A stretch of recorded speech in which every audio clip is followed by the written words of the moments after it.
ചൂതുകളിക്കായി വിതുരരെ ധൃതരാഷ്ട്ര മഹാരാജൻ യുധിഷ്ഠിരനെ ക്ഷണിക്കുവാനായി ഇന്ദ്രപ്രസ്ഥത്തിലേക്ക് പറഞ്ഞയച്ചു. അതുപ്രകാരം യുധിഷ്ഠിരനും സഹോദരന്മാരും പാഞ്ചാലിയും ധൃതരാഷ്ട്ര മഹാരാജനാകുന്ന തങ്ങളുടെ പിതാവിന്റെ ജ്യേഷ്ഠന്റെ വാക്കുകളെ മാനിച്ച് സകല പടകളോടുകൂടി ഹസ്തിനാപുരിയിലേക്ക് വന്നെത്തി. ശേഷം അതിരാവിലെ ആയിക്കഴിഞ്ഞിരിക്കുന്നു. ചൂതുസഭ സജീവമായിരിക്കുന്നു. അവിടേക്ക് യുധിഷ്ഠിരന് മുൻപായി പാർത്ഥന്മാർ സഭയിൽ പ്രവേശിച്ചു. രാജാക്കന്മാരെ സമീപിച്ചു. പൂജ്യന്മാരെ പൂജിച്ച് അവർ രമ്യാസനത്തിൽ ഇരുന്നു. അപ്പോഴേക്കും സൗബലനായ ശകുനി യുധിഷ്ഠിരനോടുകൂടി അവിടെ വന്നെത്തി. ശകുനി പറയുന്നു, സഭയിൽ ഇതാ എല്ലാവരും അങ്ങയെ കാക്കുന്നു. ചൂത് കളിക്കുവാൻ ഭവാൻ തയ്യാറായാലും. യുധിഷ്ഠിരൻ മറുപടിയായി ഇപ്രകാരം പറയുന്നു, ചതിയിലുള്ള ചൂതുകളി പാപമാണ്. അതിൽ ശാസ്ത്രപരമായ പരാക്രമങ്ങളൊന്നും തന്നെ ഇല്ല. ശാശ്വതപരമായ നീതിയും അതിനില്ല. എന്നാൽ എപ്രകാരമാകുന്നു ചൂതിനെ ഭവാൻ വാഴ്ത്തുന്നത്? കള്ളച്ചൂത് കൊണ്ടുള്ള മാനത്തെ ഒരിക്കലും പ്രശംസിക്കാവുന്ന ഒന്നല്ല. ക്രൂരമായ അങ്ങ് എന്നെ ചതിയിലൂടെ ജയിക്കരുത് എന്നുള്ള യുധിഷ്ഠിരന്റെ വാക്യത്തിന് മറുപടിയായി ശകുനി ഇപ്രകാരം പറയുന്നു, വിവേകമുള്ളവനും ചതി കാക്കുന്നവനും അക്ഷപ്രയോഗാശനം അറിയുന്നവനും ദക്ഷനും മഹാശനും കിതവാനും ഇവരേവരും എല്ലാ ക്രിയകൾക്കും സമർത്ഥനാകുന്നു. ജയവും തോൽവിയും തരുന്നത് ഈശ്വരനാകുന്നു. അതുകൊണ്ട് ദ്രുതം അർത്ഥമയമായി കണക്കാക്കുക. അതിന് യാതൊരുവിധ ശങ്കയും അങ്ങ് ഏൽക്കേണ്ടതില്ല. നമ്മൾക്ക് കളിക്കാം, വൈകേണ്ട. പന്തയം വെക്കൂ രാജാവേ. ആയുധം പ്രയൂതം പത്മം ഗർവം അർബുദം ശംഖം മഹോപത്മം നിഖർത്തം കോടി മധ്യമം പരാർത്ഥം. ഇതിലുമധികം ഞാൻ പണയം തരാം. അങ്ങയോട് ഞാൻ കളിക്കുന്നു. ഇത് കേട്ട് കരുതിക്കൂട്ടി കള്ളച്ചൂത് കളിച്ച് ജയിച്ച്. എന്നാൽ ഇവയെല്ലാം തന്നെ യുധിഷ്ഠിരന് നഷ്ടമായി. എന്നാലും യുധിഷ്ഠിരൻ പറയുന്നു, പശുക്കൂട്ടം, കാള, കുതിര, എണ്ണമറ്റ ചെമ്മരിയാട്, കോലാട്, പർണശാല തൊട്ട് സിന്ധുവിൻ്റെ കിഴക്കേ തീരം വരെയുള്ള രാജ്യങ്ങൾ, ഇവയൊക്കെ ഞാൻ പണയം വെച്ച് നിന്നോട് കളിക്കുന്നു എന്ന്. ഇത് കേട്ട് ഒരു പുച്ഛഭാവത്തോടെ വീണ്ടും ശകുനി കളിക്കുന്നു. എന്നാൽ ആ കളിയിലും യുധിഷ്ഠിരൻ പരാജയപ്പെടുന്നു. എന്നാൽ തോറ്റുകൊടുക്കുവാൻ യുധിഷ്ഠിരന് യാതൊരു ഭാവവും ഉണ്ടായിരുന്നില്ല. വീണ്ടും യുധിഷ്ഠിരൻ പറയുന്നു, നാട്ടിൻപുറം, ഭൂമി, ബ്രഹ്മസം ഒഴികെയുള്ള ധനം, ബ്രാഹ്മണന്മാർ ഒഴികെയുള്ള നാട്ടിലെ പുരുഷന്മാർ, ഇവയൊക്കെ എനിക്ക് ധനമാണ്. ഇനി ഇവയെല്ലാം ആകുന്നു നാം പണയം വെക്കുന്നത്. ഞാനിതാ അവയെല്ലാം പണയം വെച്ചുകൊണ്ട് അങ്ങയോട് കളിക്കുന്നു. അങ്ങനെ കരുക്കൾ ഉരുണ്ടു. എന്നാൽ ആ കരുക്കളും യുധിഷ്ഠിരനെ ചതിച്ചു.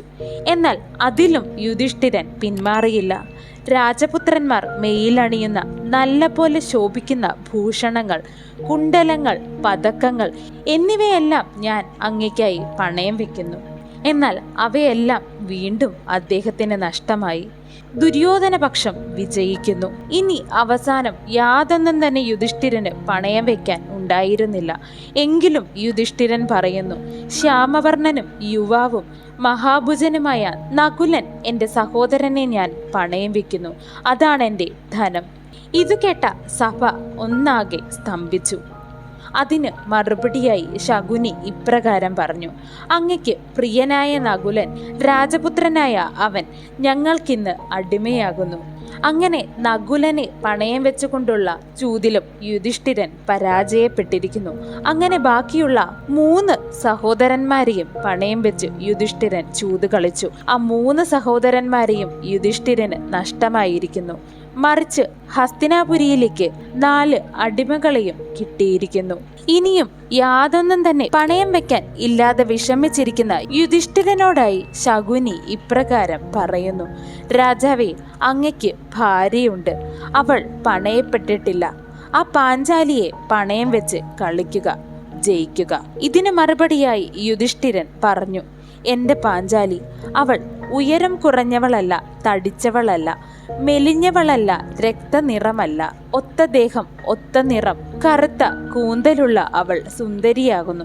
ശരത്കാലത്തെ താമരയുടെ ഇതൾ പോലെ മനോഹരമാണ് അവളുടെ കണ്ണുകൾ. ശരത്കാലത്തെ താമരപ്പൂവിന്റെ സൗരഭ്യമുള്ള അവൾ ശരത്കാലത്ത് താമരയിൽ വസിക്കുന്ന ശ്രീദേവിയെപ്പോലെ ഉള്ളവളാകുന്നു. എപ്രകാരം നിർദോഷകരമായ രൂപവും നിർദോഷകരമായ ശോഭയും നിർദോഷകരമായ ശീലവും ഒരു സ്ത്രീയിൽ ഒരു പുരുഷൻ ഇച്ഛിക്കുന്നുവോ അപ്രകാരമുള്ള ഗുണങ്ങളൊക്കെ തികഞ്ഞവളാകുന്നു അവൾ. അനുകൂലയും പ്രിയംവതയുമാകുന്നു അവൾ. അവൾ ഒടുവിൽ കിടക്കുന്നവളും ആദ്യം ഉണരുന്നവളും ആകുന്നു. അവളുടെ വിയർപ്പിന് പോലും പൂവിൻ്റെ സൗരഭ്യമുണ്ടാകുന്നു. ആ അനർഘയായ ദ്രൗപദിയെ പണയം വെച്ച് സൗബല ഞാൻ നിന്നോട് കളിക്കുന്നു എന്ന് പറഞ്ഞുകൊണ്ട് യുധിഷ്ഠിരൻ ചൂത് കളിക്കാൻ തയ്യാറാകുന്നു. ധീമാനായ ധർമ്മരാജാവ് ഇപ്രകാരം പറഞ്ഞപ്പോൾ ആ സഭയിൽ രാജാക്കന്മാരുടെ വിഷാദം അലയടിച്ചു. വിഷമം കൊണ്ട് അസ്വസ്ഥരായി എല്ലാവരും. ഭീഷ്മ, ദ്രോണ, കൃപന്മാർ ഇരുന്ന് വിയർത്ത് കുളിച്ചു. വിതുരർ ബുദ്ധി നശിച്ചവനെ പോലെ തല താഴ്ത്തി തലയിൽ കൈകൊണ്ട് താങ്ങി. ധൃതരാഷ്ട്ര മഹാരാജൻ മാത്രം ആര് ജയിച്ചു, എന്ത് നേടി എന്ന് ഹർഷത്തോടെ ചോദിച്ചുകൊണ്ട് തൻ്റെ വികാരത്തെ മറയ്ക്കാതെ അന്വേഷിച്ചുകൊണ്ടേ ഇരുന്നു. കർണൻ, ദുശാസനന്മാർ എന്നിവർ ഇത് കേട്ട് വളരെ ആഹ്ലാദിച്ചു. എന്നാൽ മറ്റ് സദസ്യന്മാരുടെയെല്ലാം കണ്ണുകൾ ഈറനണിഞ്ഞു. അവരുടെ കണ്ണുകളിൽ നിന്ന് കണ്ണുനീർ ഇറ്റിറ്റ് വീണു. അങ്ങനെ യുധിഷ്ഠിരൻ പാഞ്ചാലിയെ പണയം വെച്ചുകൊണ്ട് ചൂത് കളിച്ചു.